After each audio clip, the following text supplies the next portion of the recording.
بسم الله الرحمن الرحيم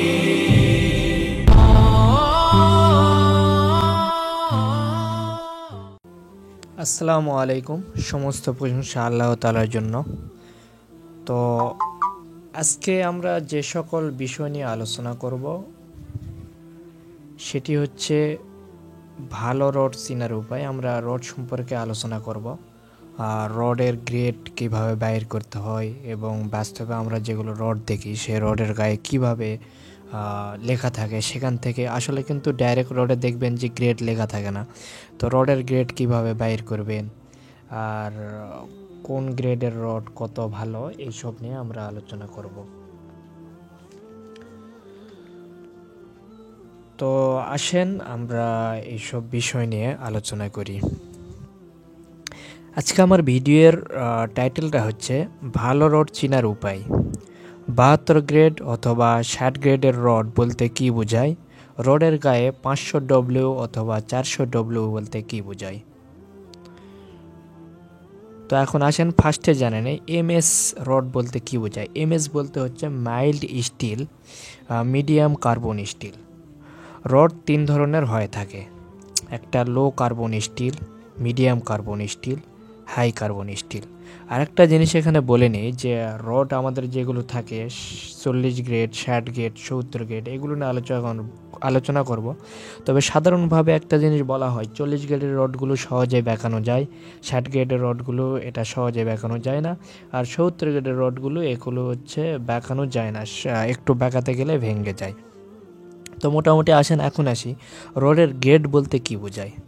রডের নমনীয় বিন্দুর সর্বোচ্চ শক্তিকে রডের গ্রেড বলে। এখন আসি যদি বলে 72 গ্রেড স্টিল বলতে কি বোঝায় অথবা 60 গ্রেড স্টিল বলতে কি বোঝায়, 40 গ্রেড স্টিল বলতে কি বোঝায়।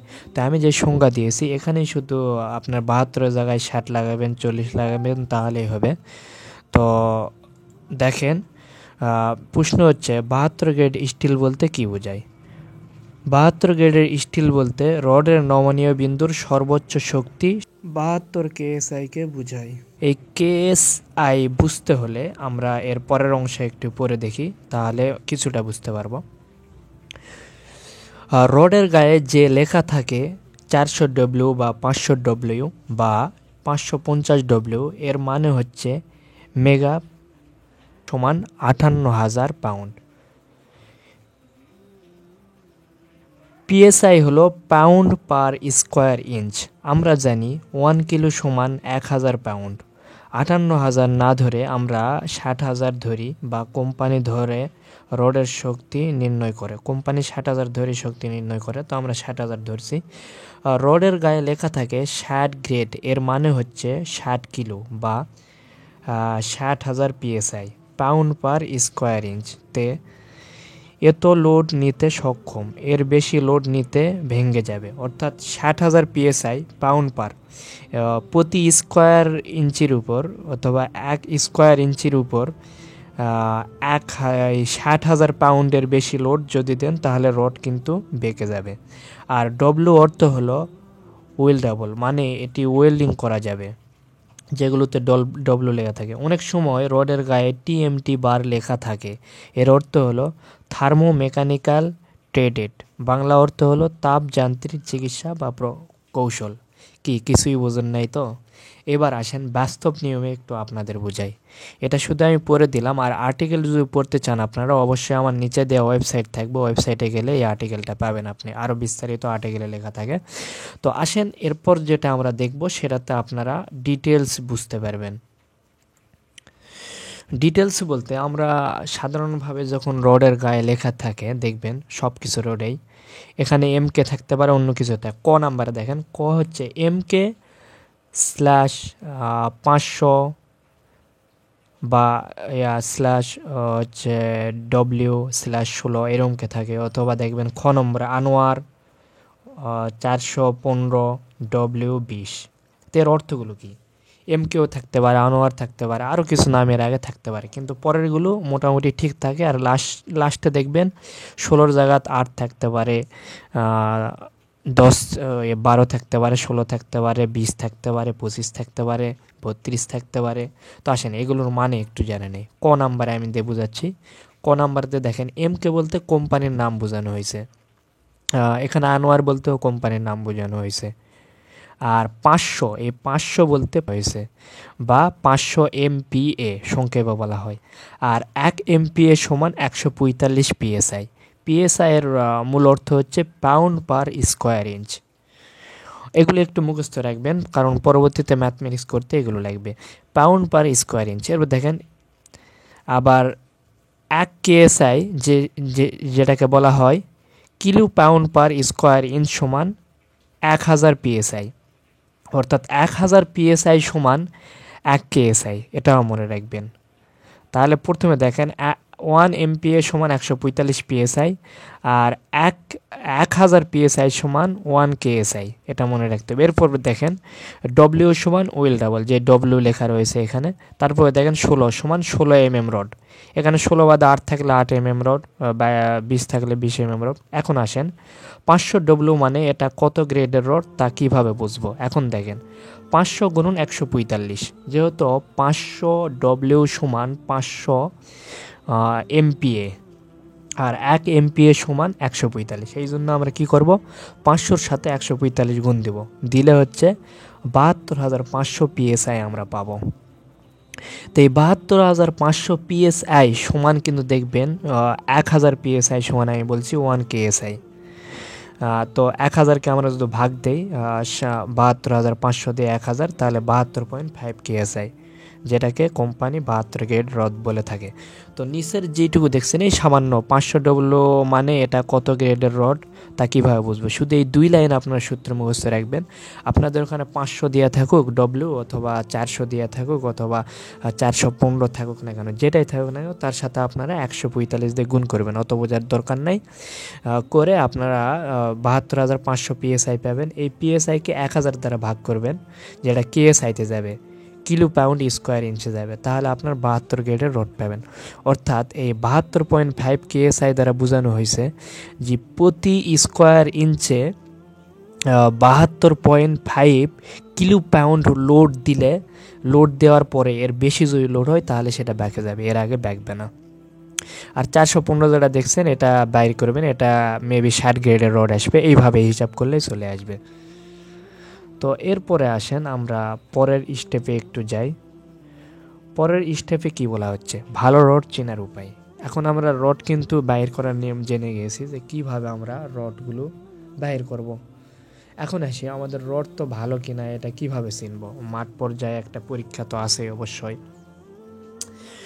এরপরও রডের গায়ে আরও অনেক কিছু লেখা দেখে কিংবা রডের অনুমোদন দেখে আমরা বুঝতে পারি যে রড কি ভালো কি খারাপ। তা আসল ভালো রড চেনার উপায়।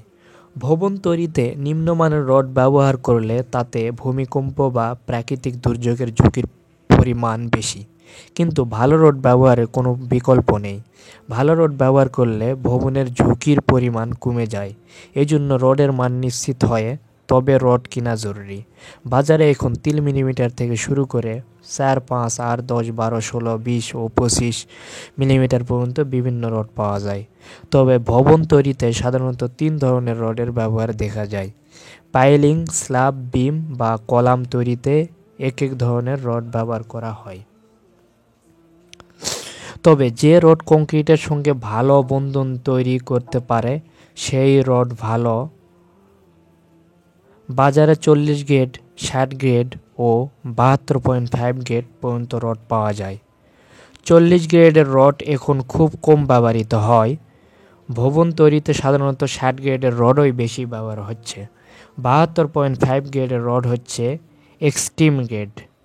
বহুতল ভবন তৈরিতে এই গ্রেডের রডের ব্যবহার বেশি। এরপরে রয়েছে রডের পরীক্ষা। বিএসটিআই সার্টিফিকেট থাকতে হবে, বুয়েটের সার্টিফিকেট থাকতে হবে, প্রতি রডের সাথেই ট্রেডমার্ক থাকতে হবে। এখানে বলি বুয়েটের সার্টিফিকেট বলতে ডুয়েটেরও অনেক সার্টিফিকেট থাকে রডের, দেখা যায়, তাও চলবে। এরপর হচ্ছে 90 থেকে বেন্ড টেস্ট, 90 থেকে 145 ডিগ্রি পর্যন্ত বেন্ড করা যাবে। এবং পুনরায় সোজা করা যাবে, না হলে বুঝতে হবে এটি ভালো রড না। বেন্ড বলতে আমাদের বাঁকা করানোকে বোঝানো হয়েছে। এরপর আসি, রিবেন্ড বা পুনরায় সোজা করার পর কোনো ক্র্যাক দেখা যাবে না। পুনরায় যখন আমরা বাঁকা করার পর সোজা করব, সেই রডে কোনো ক্র্যাক বা দাগ কোনো কিছু পড়বে না। ভালো রড চেনার উপায় হচ্ছে তাতে মরিচা ধরবে না বা তাতে কোনো ফাটা থাকবে না। প্লেন রডের চেয়ে ডিফর্ম বা খাঁজ কাটা রডগুলো ভালোভাবে কংক্রিটের সঙ্গে বন্ধন তৈরি করতে পারে বলে সেই রড ব্যবহার করা উচিত। সাইটের স্টিল সংরক্ষণ, রডগুলো কিভাবে সংরক্ষণ করবেন? শুকনা জায়গায় সংরক্ষণ করতে হবে, মরিচা যেন না পড়ে খেয়াল রাখতে হবে। 1 মাসের বেশি খোলা জায়গায় রাখা যাবে না। যদি অল্প মরিচা পড়ে তাহলে ব্যবহারের পূর্বে পরিষ্কার করে নিতে হবে। 1 মাসের বেশি বাইরে রাখার প্রয়োজন হলে সিমেন্ট পানি ধুয়ে নিতে হবে। এখন আসি, ভালো রডের কিছু বৈশিষ্ট্য থাকে, সেগুলো সাধারণত রডে থাকে না, বৈশিষ্ট্য নিচে দেওয়া হলো, এগুলো আপনারা পড়ে নেবেন, আমি স্লাইড আকারে দিব। আর আরও যদি বিস্তারিত আপনারা পড়তে চান তাহলে অবশ্যই আমার ওয়েবসাইটে যাবেন www.yourlife24.blogspot.com অথবা www.yourhyperlife.org এই ওয়েবসাইটে যদি আপনারা যান তাহলে অবশ্যই এগুলো বিস্তারিত পাবেন, আর আমি এর নিচে লিঙ্ক দিয়ে দেবো। আর অনেকে আমার সাথে কন্ট্যাক্ট করার চেষ্টা করেন, অবশ্যই আপনারা ফোন নাম্বারটা না চায় অবশ্যই আপনারা আমার প্রোফাইল অ্যাকাউন্টটা দেওয়া রয়েছে, ফেসবুক প্রোফাইল অ্যাকাউন্টটা লিঙ্ক দেওয়া রয়েছে, সেখানে ক্লিক করে আমার ওখানে ফ্রেন্ড রিকোয়েস্ট অথবা আপনারা ডাইরেক্ট যদি আমাকে SMS করে তাহলে আমার সাথে কন্ট্যাক্ট করতে পারবেন। এ বলে আমার আজকের আলোচনা শেষ করছি। সবাই ভালো থাকবেন, আর কোনো প্রশ্ন থাকলে অবশ্যই কমেন্ট করবেন, আমার চ্যানেলটি সাবস্ক্রাইব করবেন। আল্লাহ হাফেজ।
جزاك الله خيرا. سلام عليك سلام عليك سلام عليكم سلام عليك سلام عليك سلام عليك